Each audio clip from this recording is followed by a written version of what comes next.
cell phones off.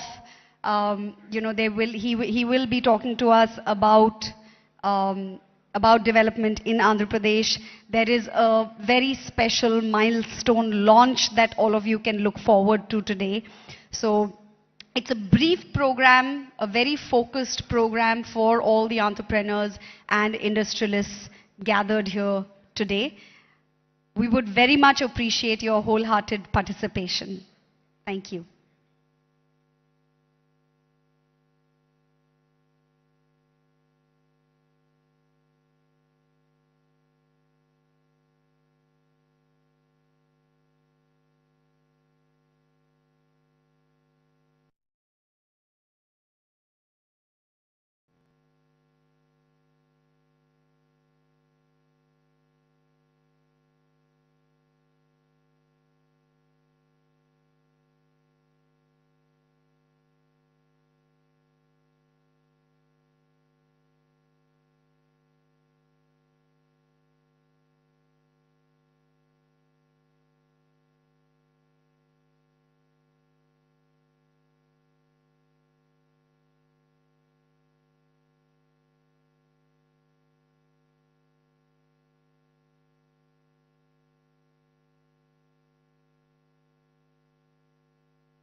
For the information of all our guests gathered here today, along with the Honorable Chief Minister of Andhra Pradesh, who will be joining us shortly, he will be accompanied with some ministers, namely Srimati Vedadala Rajini Garu, Honorable in charge Minister, Adimulapu Suresh Garu, Sri Adimulapu Suresh Garu, Honorable MAUD Minister, Sri Y.V. Subbareddy Garu, Honorable ex-MP and TTD Chairman, Sri Karnam Dharmasri Garu, Honorable Whip, Sri Botsa Satyanarayana Garu, Honorable Education Minister, Sri Golagani Harivenkata Kumari Garu, Honorable Mayor of Visakhapatnam. They will be accompanying the Honorable Chief Minister as he comes into this venue.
Ladies and gentlemen, please join me as I welcome the young, dynamic, driven, very capable leader of Andhra Pradesh, the Honorable Chief Minister of Andhra Pradesh, Shri Y.S.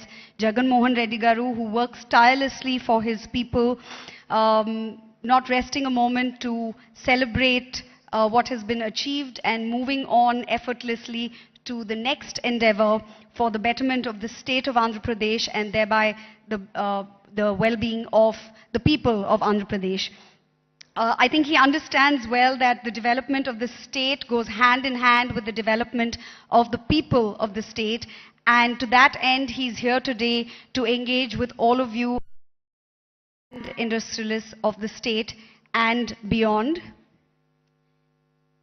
The Honorable Chief Minister is accompanied by some ministers, MLAs, MLCs and MPs. Some of the ministers are Srimati Virdala Rajani Garu, Honorable Minister for Health and Family Welfare District in charge, Sri Adimulapu Suresh Garu, Honorable MAUD Minister, Sri YV Subbareddy Garu, Honorable ex-MP and TTD Chairman, Sri Karnam Dharmasri Garu, Honorable Whip, Sri Botsa Satyanarayana Garu, Honorable Education Minister, Srimati Golagani Harivenkata Kumari Garu, Honorable Mayor of Visakhapatnam. These are the ministers accompanying the Chief Minister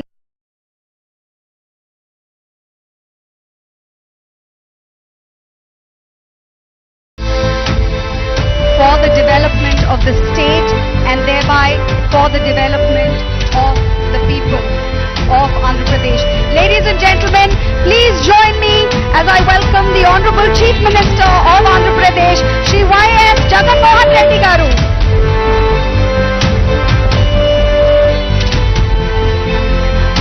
Thank you very much, sir, for joining us.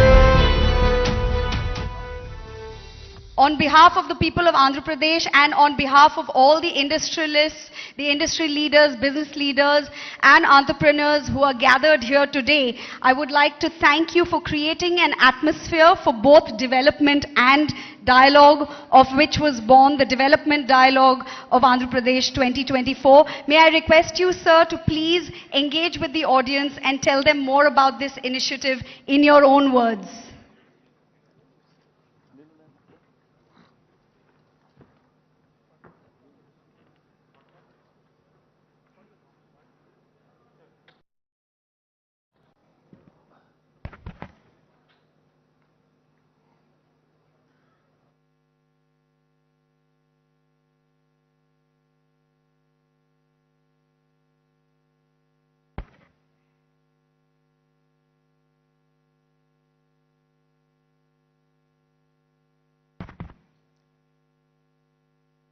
Distinguished industry leaders, colleagues in the state cabinet, and esteemed guests.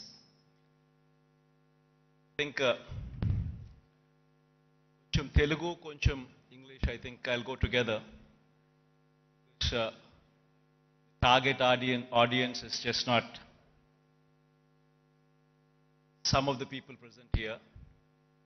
But I'd like to take this message all across the state of Andhra Pradesh. So a little bit of a mix and balance between English and Telugu would be the pitch that I would be taking. I'm happy to welcome you all to the Vision Visakha program. In fact, today all of us are gathered here to discuss about what Visakhapatnam means to all. Why does the state need Visakhapatnam? It's indeed a fact. Post bifurcation, the successor state, that is the current state of Andhra Pradesh,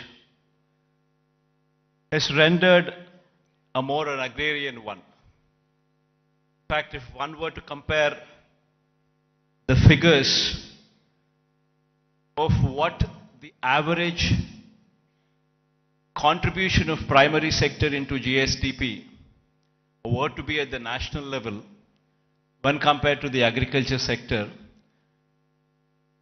we would come across a figure of 17 to 18% at the national level. Whereas when it comes to our state, we're talking about a figure of 35%. On one side, it is a projection that we are an agrarian state. But on the other side, it poses a challenge that no state can survive with these numbers until and unless the secondary and the tertiary sectors grow. And the contribution of the primary sector, that the agriculture sector, comes down. That means the growth should take place in such a way that the secondary sector and the tertiary sector continues to grow in a much faster pace than the agriculture sector. Only then we would be in a position to address the challenges that are posed. Only then you would see better growth rates. Only then you would see a situation where you can talk about economic boost. In fact, so much so is the challenge posed by the bifurcation that, in fact, we have lost out on Hyderabad. Now, why is it that Hyderabad is so very important to us? And why is it that we losing Hyderabad has an impact on the state? Every state, for it to progress, you need to have an economic engine. And that economic engine, for decades, to our erstwhile state, was Hyderabad. In fact, to give a perspective, the central government those days used the public sector as the main vehicle to stimulate economic growth. In fact, if we were to see the institutions such as IDPL, NMDC, NFC, IICT, and so forth, they were all set up in Hyderabad. Because of the fact that public sector undertakings, these huge investments, came up in Hyderabad, Hyderabad as an area grew beyond any other place in the state. That is the reason why, but once these kind of institutions come up, then automatically it leads to a transformation. It leads to better salaried employees coming out of that location, coming out of that place, which in turn leads to a cyclic effect where better institutions would come up, overall economic growth takes place, and then the city starts moving and growing. Unfortunately for us, it so happened that 90% of the entire PSUs, which to the erstwhile state of Andhra Pradesh, have all come up only in Hyderabad.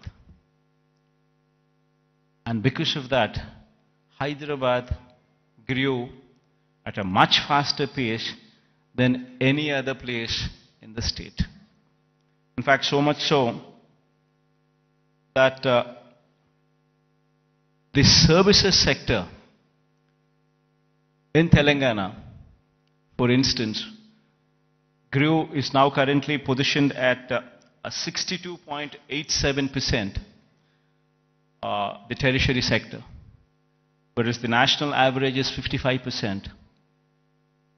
And in the same, the tertiary state of Andhra Pradesh, we stand at mere 40%. So the agriculture sector, what should be at 17% as a national average, we are at 35%. The services sector, which is the tertiary sector, which should have actually been at 55%, which is the national average, we are at 40%, whereas Telangana is at 62.87% of the state's GSDP comes from just the services sector, that is the tertiary sector, and predominantly from Hyderabad. So until and unless you have a similar kind of situation, the Andhra Pradesh's economy, we will never see the services, the rise of the services sector. It's only the manufacturing sector that is, we are on par with the national average, which is 25%, which is the secondary sector. But there is a huge thrust that should be put in the tertiary sector, which should grow leaps and bounds, which is the services sector. And our dependence on agriculture gradually should come down, per se not meaning to say that the growth should come down. The growth in agriculture sector is per se not much. You do not see the kind of numbers what you see in the services sector. So it's very important for any particular state to grow. It's very important that the secondary sector, that is the services sector, that is the tertiary sector, should grow leaps and bounds. In fact, owing to this reason, the per capita income of Andhra Pradesh, if one were to compare with Telangana, is only 2,19,518. When compared to the figures of those in Telangana, you would see 3,12,398 for the year 2022. This is the per capita income. Predominantly, it is coming from Hyderabad. The reason why I'm saying this is we would have to have a balanced growth. We would have to harness the strengths that we have.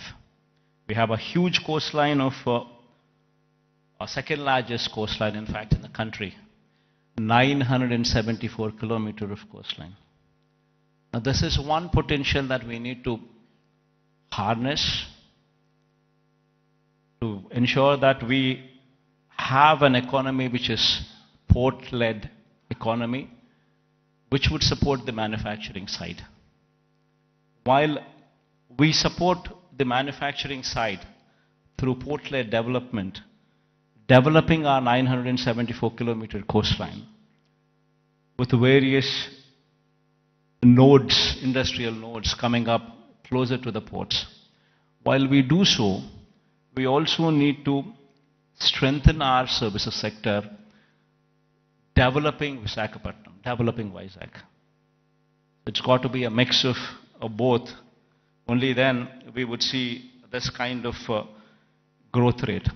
In fact, to do so, we have, in fact, the state of Andhra Pradesh, before 2019, that is before our regime had come in, the state of Andhra Pradesh exports in 4 locations. Now, in this 5 years of regime, we're actually in a very advanced stage of constructing 4 more ports. In fact, at a rapid pace, the construction of the ports is going on. In fact, 16,000 and odd crores of investment is going in. We've already incurred more than close to 4,000 crores of this investment. And Ramayapatnam is one particular port where, in fact, my people are saying that going forward next month, you would actually see a ship coming into the port. So much so. In progress, one can also see if one were to visit these ports, be it Ramayapatnam port, which is going at a massive pace, be it the Machilipatnam port, which is also progressing at a very, very brisk pace. So is the progress in Kakinada also. It's a private port though, Kakinada being. And then the Mulapeta port coming up in Srikakulam. is also moving at a very, very brisk pace.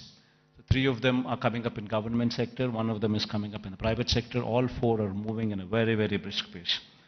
So what we're currently doing is developing what we had 6 ports earlier in 4 locations. We're developing, and then we're building 10 fishing harbors to support blue economy. We now currently have every 50 kilometers one travels through the coast. Every 50 kilometers you would either see a fishing harbor which is being constructed, or a port which is in existence, or one being constructed. So every 50 kilometers per se you actually have a booster for the economy currently in the state available. We're also building 6 fish landing centers as well. And then there is a lot of focus on greenfield electronics manufacturing cluster, development of nodes which is taking place. This greenfield electronics manufacturing cluster is coming up at Koparthi and YSR district, and industrial parks in Achutapuram, Orvakallu and Krishnapatnam. These are all several steps to ensure the development is more balanced across the state. In fact, as I've said, as I've been speaking, such is the proactive nature of the government, and such is the conducive business-friendly environment prevalent in the state, that consistently for the past 3 years, in the category of ease of doing business, the state is rated number 1. This is one major achievement that the state can boast about, trying to showcase that we per se are very friendly to environment, very friendly to industrialists. Now, having said that, it has attracted almost 13 lakh crores in the Global Investors Summit, which we concluded last year. 352 MOUs were signed, an employment potential of close to 6 lakhs. And at a brisk pace, these MOUs are being translated into reality. In fact, out of 352 MOUs that we have actually signed, in fact, 39% of these MOUs have actually translated into actual commissioning of the plants. So at a brisk pace, these things are happening, and we have also, the economy per se, if one were to look at it, just doesn't come with only the elite or the aloof or the big manufacturing sector alone coming up. It's got to be a mix of everything. In fact, so much so that I would say that the state government has implemented in these 5 years several welfare programs, orienting them towards sustainable self-employment. In fact, every scheme of the state government, if one were to notice the schemes, especially the welfare schemes, one would be surprised to see what kind of a transformational bearing these schemes have. To begin with, everything is DBT, direct benefit transfer, where there's no middleman in between, where everything is transparent and there's no corruption there. Now, having said that, every scheme is hand-holding women. So much so that every scheme is translating. Say, for instance, I speak about Cheyuta as one particular scheme. The scheme actually narrates hand-holding women, same particular women, consistently for 4 years, every year giving 18,750 rupees for the same woman. So in 4 years' time, you actually handhold the same woman, giving every year 18,750 to the same women. While we are doing that, we ensured that there is a bank tie-up also coming into picture. We've also ensured that big companies, starting from Amul to ITC to Reliance to Procter & Gamble, to such kind of big companies also partnering with these women in sharing opportunities, in showing them livelihood opportunities. So it's a mix of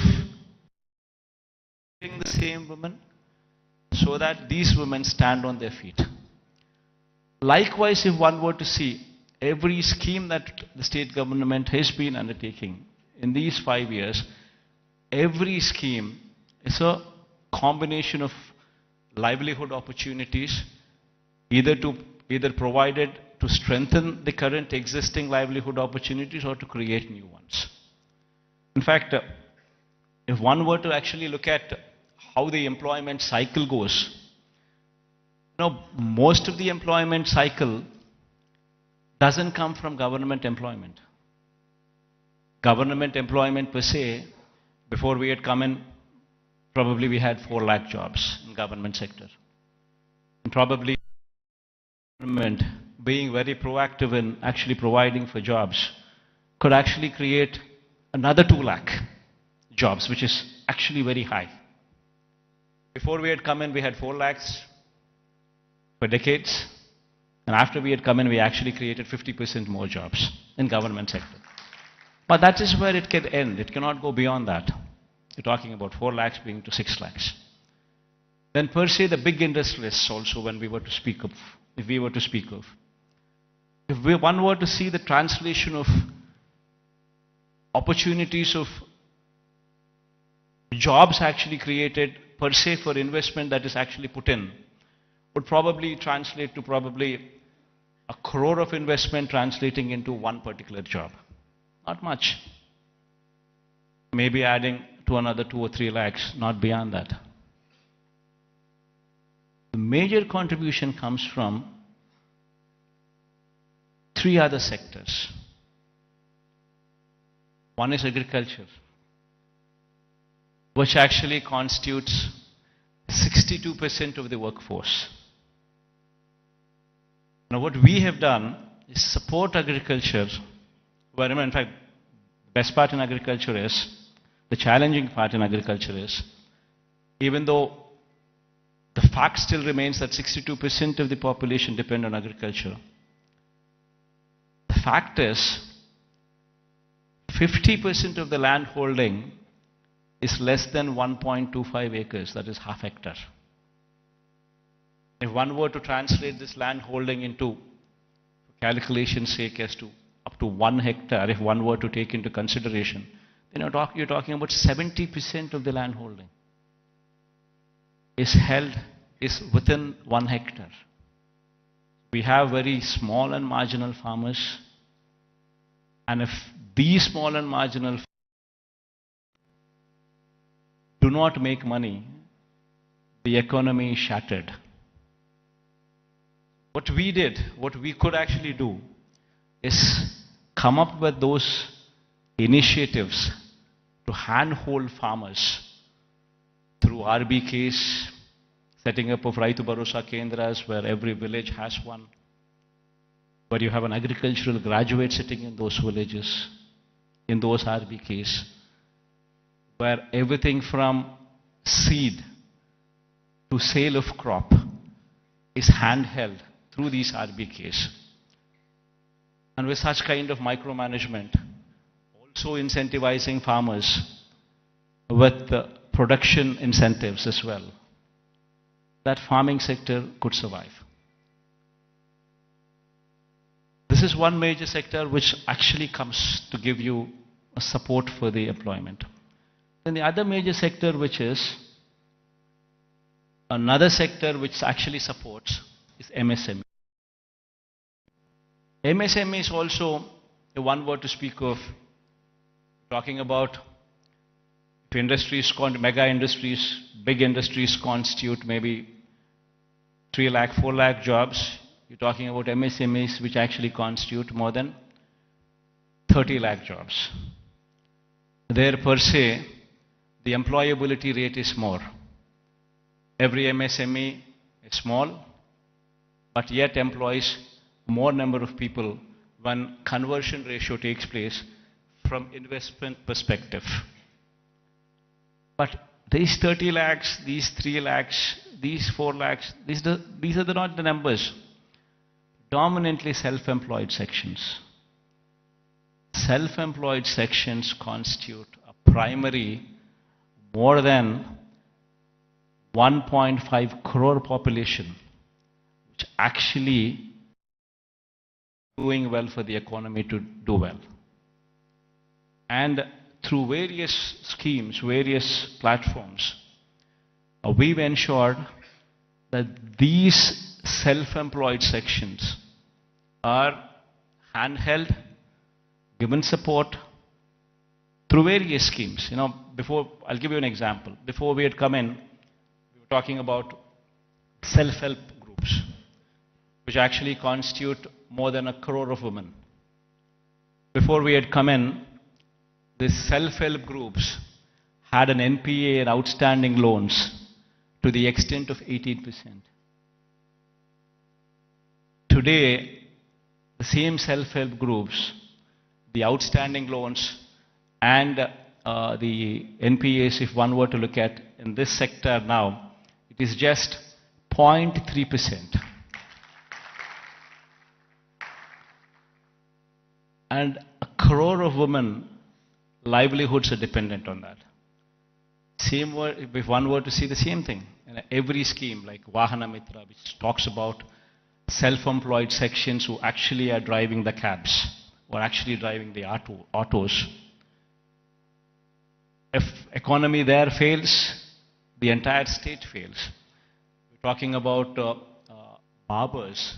We're talking about so many sections running into lakhs, and together running into crores, which actually have been supported so as to render phenomenal growth rate. In fact, when we had come in 2018-19, our state was figuring probably the least among the states in growth rate, in GSDP growth rates. The last year numbers, if one were to say, we are figuring in top 5 states in the country. If GSDP growth rate were to be figured in. Similarly, every initiative that we've taken in supporting every sector, the MSMEs for instance, our state can boast about that we had ensured that timely MSME incentives were given even during the times of COVID. That actually protected the MSME sector, so much so that today the kind of growth that we have seen in MSE sectors was so unprecedented in the state of Andhra Pradesh. In fact, the reasons have resulted in the state's manufacturing GVA, when viewed as a percentage of India's manufacturing GVA, increasing to 4% during 2019 to 24 from the corresponding figure of 2.9% during 2014 to 19. That was the previous regime. That is the kind of GVA contribution. State's manufacturing GVA to a percentage of India's manufacturing GVA, if one were to compare. We're actually contributing 4% now versus in the previous regime, contributing to only 2.9% in those days.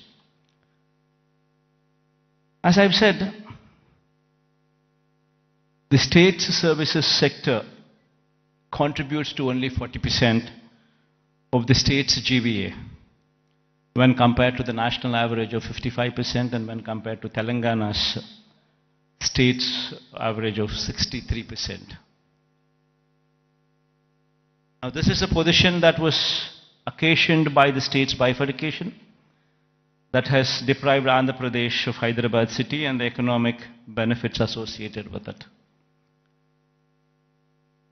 Now, how do we bring about a change that would actually help boost the state's economy? Now, what do we do about Vizag? Now, how do we boost Vizag's growth story so that ultimately we come across a situation where at least 10 years down the line, starting today, at least we compete with Hyderabad or we compete with Bangalore or we compete with Chennai. So what exactly does Vision Vizag, Vision Visakha mean? So until and unless we think in those terms, until and unless we have passion for this particular place, for this particular city, this vision can never be visualized, can never be obtained, can never be realized. A lot of people, in fact, when I speak of these words, when I say the first thing what anybody should be doing is to come and stay here as a chief minister. If I were to say this, unfortunately we have an opposition in the state. We all and also a negative media with vested interests who support the opposition. I think many of you also are aware of it. That they make such a hue and cry that, in fact, that we shifting over to Vizag, they try to make an issue out of it, saying that somebody is coming to Vizag because they want to grab the lands here. They want to do that, they want to do that. And these kind of stories shamelessly are written, shamelessly are projected. And all for what? So they don't want the chief minister to come here. They go to the court, court cases are filed. All for what? They don't want chief ministers to come here. Now why? Because if the chief minister comes here, will grow. Because there's ownership which is going to come for this area. There will be a christening of the city as executive capital.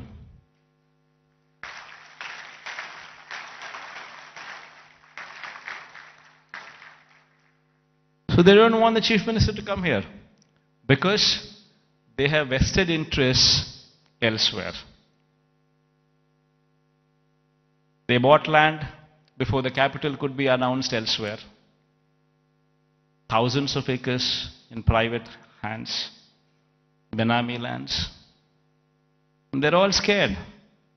The moment this becomes the executive capital, the land rates there would further plunge.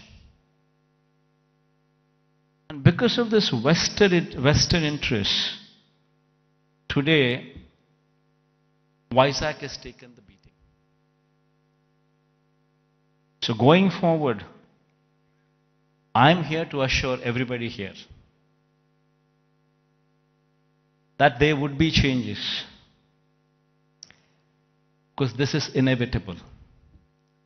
If one were to compete with Hyderabad, compete with Chennai, compete with Bangalore, it's very important that Vizag becomes the economic growth engine.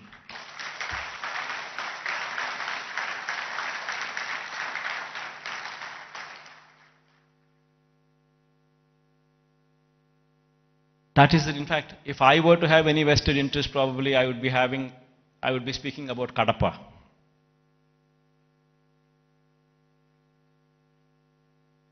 See, for me, the state is ours, to everyone here. And one in my place should think in terms of what is good for the next generation. How would we want our children to be positioned? How are the state's revenues going to be?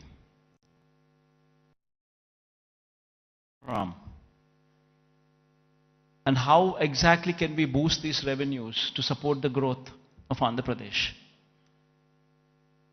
If we do not think like this in terms of growth for Vizag, then who would think? If the vision of the leader is wrong, if the vision of the leader is negative, then Vizag today, unfortunately, only person standing for Visakhapatnam as executive capital is only me.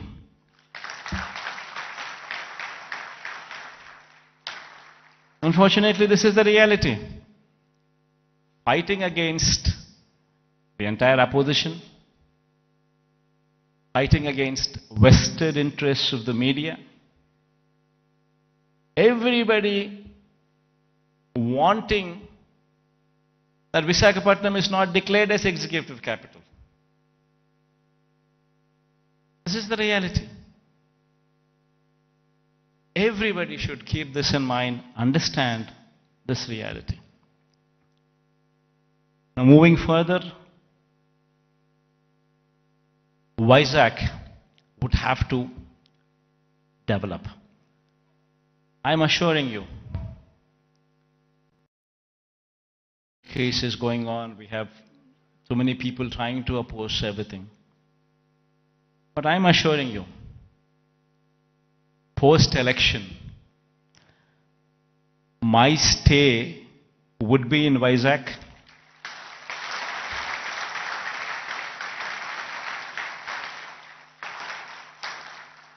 In fact, my swearing-in ceremony also would be in Vizag.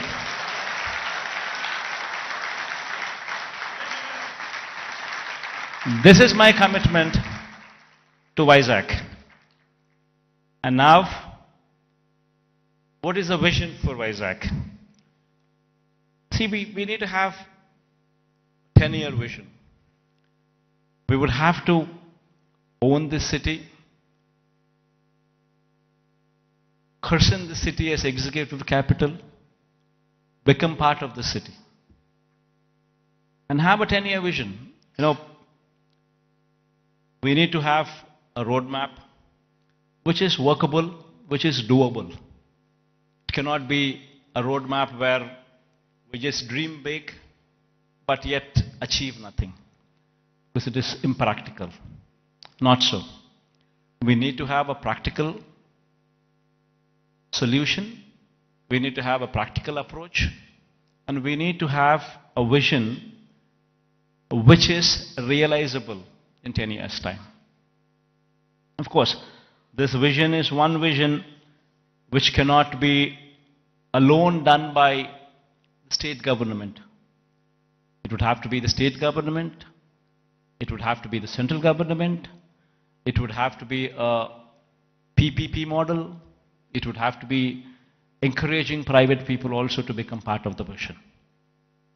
All these people become part of this vision, only then we can realize Vizag is the next competitor in a decade's time to Hyderabad, Bangalore or Chennai. In fact, why I was opposed to the idea of having Amaravati as a capital. There is nothing against it. In fact, I'm one person who advocates the view that Amaravati should also have a legislative capital. And in fact, I'm also one person who advocates the view that Kurnool should also have a judicial capital. Nothing against it. But then, the fact of the matter is, Amaravati is on a virgin land. 50,000 acres of barren land. Nothing there. And according to them, just to provide for the basic infrastructure, that is these roads, the water, electricity, and these kind of basic infrastructure alone, according to their own calculations, with the DPR that they have produced, costs almost 2 crores per acre, which is on a 50,000 acres of barren land. If one were to just lay these basic infrastructure requirements put in place, we're talking about 1 lakh investments, 1 lakh crores of money, which would have to be put in before any buildings could come up or before we could talk about anything else other than the basic roads or the basic electricity or the basic water or the basic stuff. Now per se, does anybody have 1 lakh crores to be pumped in? And if this 1 lakh crores were to be pumped in today, it's going to cost 1 lakh crores. But if this 1 lakh crores would be pumped in maybe in 20 years' time, presuming 5,000 crores of outlay every year, approximately, what one could actually probably afford. So there's nothing there. Then you're talking about 20 years. Then in 20 years' time, 1 lakh crore probably would become 7, 8 lakhs or 10 lakh crores. The expenditure what you thought about as 1 lakh crores today, in 20 years would actually be 10 lakhs, 15 lakhs. Probably the net present value calculations of probably 1 lakh crores 20 years down the line would probably be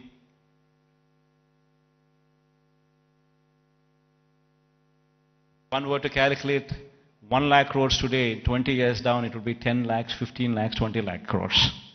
And which is going to be a dream chasing. You would never be anywhere.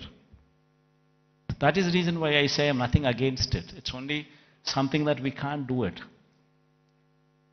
Whereas here in Vizag, we have a place which already has this basic infrastructure. We already have roads.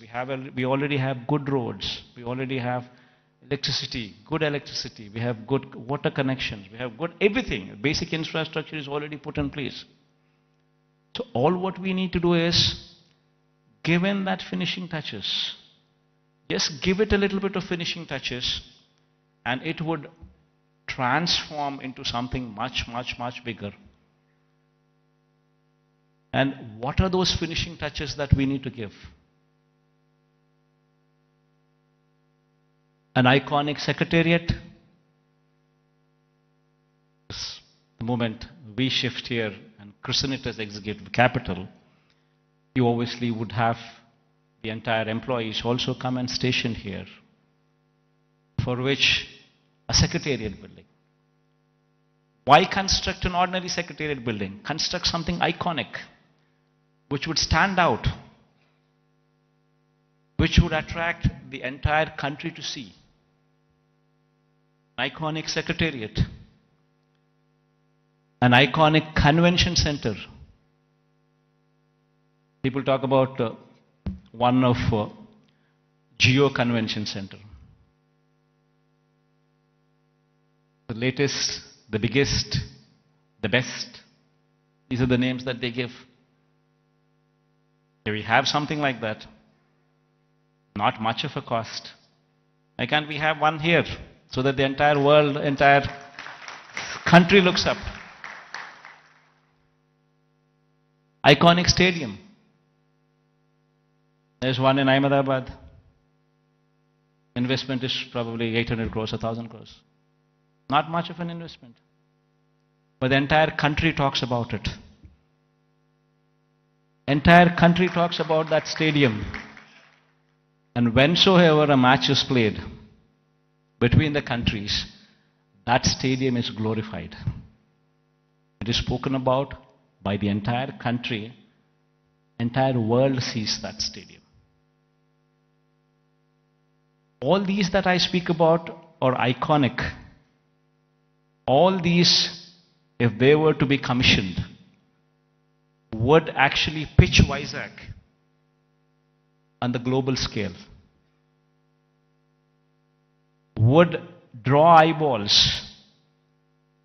not only of the country but the whole world to actually look at Vizag.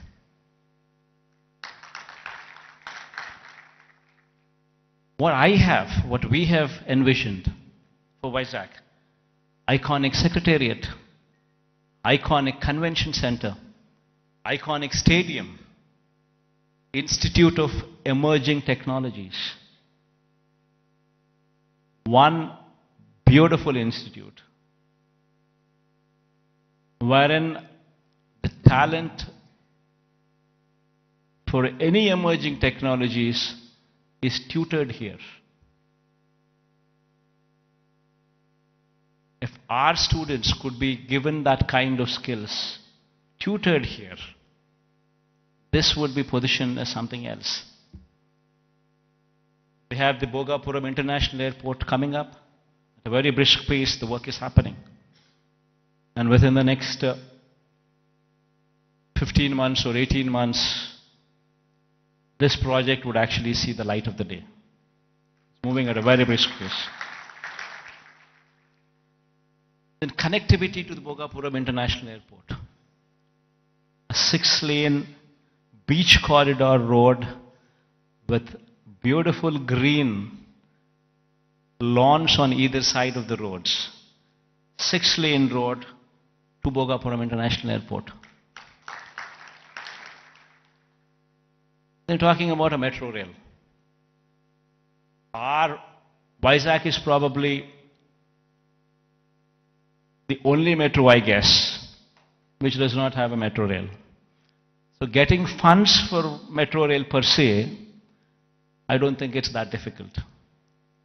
Because it might cost another 40, but 60% of the funding comes in PPP model by the developer. Another 40% is to be shared by central and the state government. Central shares 20%, state shares 20% of the 14,000 crore investment. Of course, we are pushing for the entire 40% to be borne by the central government. That's a different story. But even if that doesn't happen, we're still talking about 20% contribution from the state government. And then you could actually see a 14,000 crore metro rail project also take off. Then we're building a Molapet port in Srikakulam. Within the next 1 year, the port will start functioning. And we have Vizag, Bhogapuram International Airport, which is 30 kilometers from the airport. And then from there, the Molapet port is just another 110 kilometers or so. So you have entire corridor from Vizag International Airport and then Molapet port. A horizontal growth corridor which could take off, which already has an existing national highway, I think 6-lane or 8-lane highway. It's already, the works are at a brisk pace. Then you have a data center where the submarine cable, which is coming from Singapore. A data center, Adani is doing it. A huge investment, 27,000 crores of investment is coming there. And since it's a private investment, and Adani is doing it, the works of the land from our side, everything that needs to be done is already done. They've already started the work, the plans are submitted. Next 5-6 years, in a staggered way, in a phased manner, they would actually ensure that this project also comes up. Then you have hospitality industry, which also needs to be looked into, which also needs to be given a little bit of boost, for which we have ensured that Oberoi and Mayfair groups have given certain bits of land for them to develop 5-star plus resorts here as well in Vizag, where Vizag is short and it doesn't have resorts. It has some good hotels, but it doesn't have resorts. So this 5-star plus category resorts by Oberoi or Mayfair would actually bridge in that gap. The land has already been given to these private people and they're already on the verge of starting the construction, and within the next 2 years or so you would actually start them, you would actually see them commissioned. Then NTPC Green Hydrogen Project. This is also around about 30,000 crore investment of NTPC. This project, fortunately yesterday Prime Minister virtually laid the foundation stone. So this is also going to be a reality. So all these that I just spoke about, they're not things that cannot be achieved. All these things can be realizable. Within the next 10 years, in a staggered manner, we would see all these things coming up. Because all these things that I spoke about are not big. Something which is unimaginable. No, not so.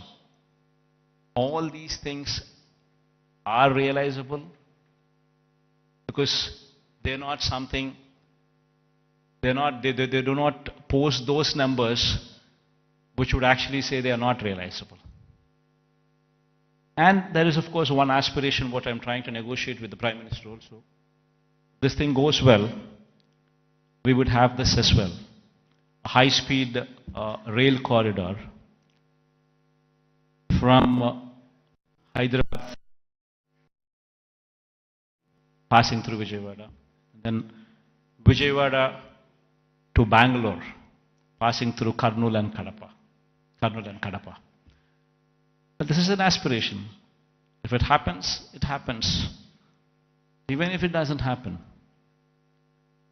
10 years is a big enough span for us to pursue that it happens. Even though this is an aspiration currently with us, the rest of the stuff that I spoke about are all realizable. So with all these things coming up in Vizag, and the Chief Minister coming and stationed in Vizag, it would attract a lot of people to come and settle down in Vizag as well. And Vizag in 10 years' time, with all these iconic buildings taking shape, would actually compete with the best in the world, with the best in India, definitely for sure. In fact, my people have gone ahead and given a presentation to this effect. We can all watch, myself included. I'll also be sitting with you on the other side. Let's share the officials also for actually putting in this kind of energy and effort, because it takes a lot of passion to actually be involved. What needs to be done for Vizag? How do we do it? And it takes a lot of passion. And, in fact, when I was asked to come here, I said, fine. Because looking at their passion, I wanted to encourage them as well.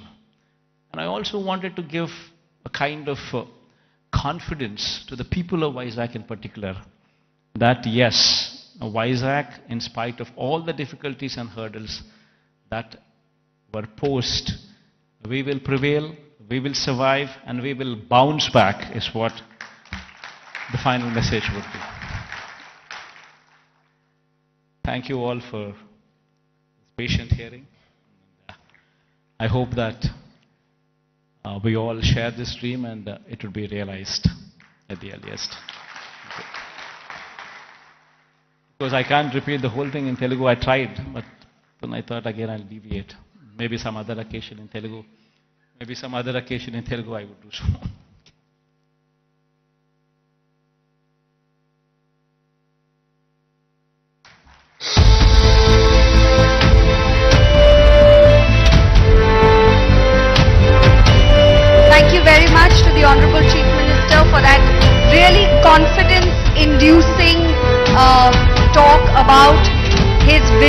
for Visakhapatnam and thereby the development of Andhra Pradesh.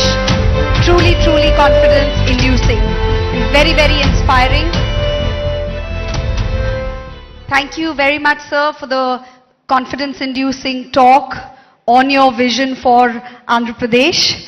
And thank you for joining the audience. It's a privilege for all of us that you will be watching the AV with them. I would now like to call upon Sri Lakshmi ma'am, Special Chief Secretary, Department of Municipal Administration and Urban Development, Government of Andhra Pradesh, to please come on to the dais and make the big announcement of the day and launch the AV.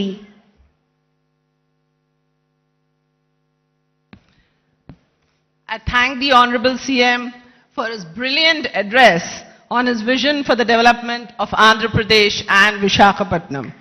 As part of the development roadmap of the state, we now present the development plan for the next 5 years for Visakhapatnam and its hinterland, a magnificent film titled Vision Visakha. The film encapsulates the plans for the development of Visakhapatnam by the government by partnering with the private sector, by facilitating the private sector to grow, and also by taking up various schemes by the government. Honorable Chief Minister and august members of the audience, I now present to you Vision Visakha. There are very few cities that have emerged as the business and financial nerve centers of the world. New York, London, Frankfurt, Dubai, Hong Kong and Singapore have established themselves as prominent global centers for commerce and finance. In India, Mumbai on the west coast has emerged as a major business and financial center. However, its rise has now been constrained by overpopulation, lack of ease in doing business, infra-congestion and limitations in real estate.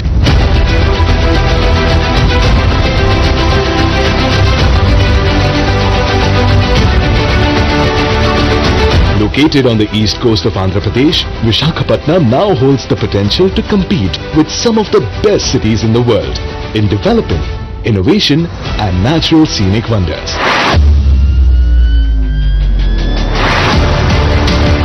Rightly assessing the potential of Visakhapatnam to become a global cosmopolitan city and the enormous opportunities for it, Andhra Pradesh Chief Minister Shri Y.S. Jagan Reddy has conceived the outstanding Vision Visakha. Vision Visakha aims to support Visakhapatnam as a home for high-class infrastructure, commercial activity, positive environment, sustainability and natural scenic beauty to go on to become a leading financial, fintech and artificial intelligence hub in the country and in the world. Spanning the next 5 years, this magnificent plan for Visakha has been chalked out with an approximate budget of 1,05,000 crores. The vision recognizes that the future of Visakhapatnam is predominantly linked to major sectors such as industry, port, trade, tourism, health, knowledge, circular and resilient economy, and an aerotropolis. Infrastructure will be developed in 5 categories: connectivity, industrial landscape, urban planning and city infrastructure, livability and social infrastructure, sustainability and climate resilience. The allocated percentages for these have been clearly mentioned in the vision. These investments are estimated to create more than 10. But these